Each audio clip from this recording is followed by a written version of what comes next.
асхаб говорит: «Ля'ана Аллаху назира валь манзура илейх». Аллах проклял, говорит, тот, кто сам смотрит на аурат человека, и тот, кто показывает на показ свой аурат тоже. Аллах проклял их, говорит. Это касается, когда мы ходим отхожее место в общественных местах, вот туалеты. Бывают вот светские такие формы совершения туалета, как писсуары, что ли, как их называют. Когда человек заходит и рядом становится друг с другом, подобно животным, исправляют свои нужды. Когда вот пути бывают люди, вот два парня, два мужика, они думают, что здесь женщин нет уже, и может сесть прямо друг против друга, делая свой хаджат, беседовать еще могут. И так далее. Вот это является поведение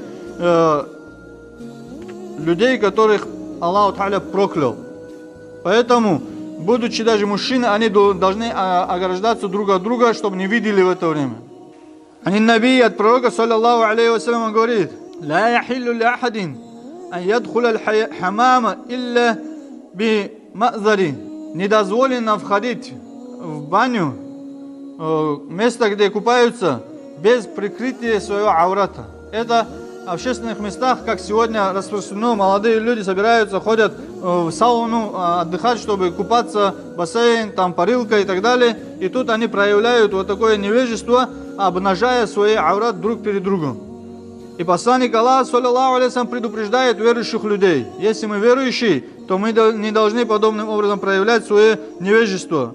Недозволено, говорит пророк, саллаллаху алейхи ва саллям, недозволено, чтобы ты входил в общественную баню, не прикрыв свои срамные места. От пупка до колен, не обвернувшись, не закрывшись, не должен входить в это место.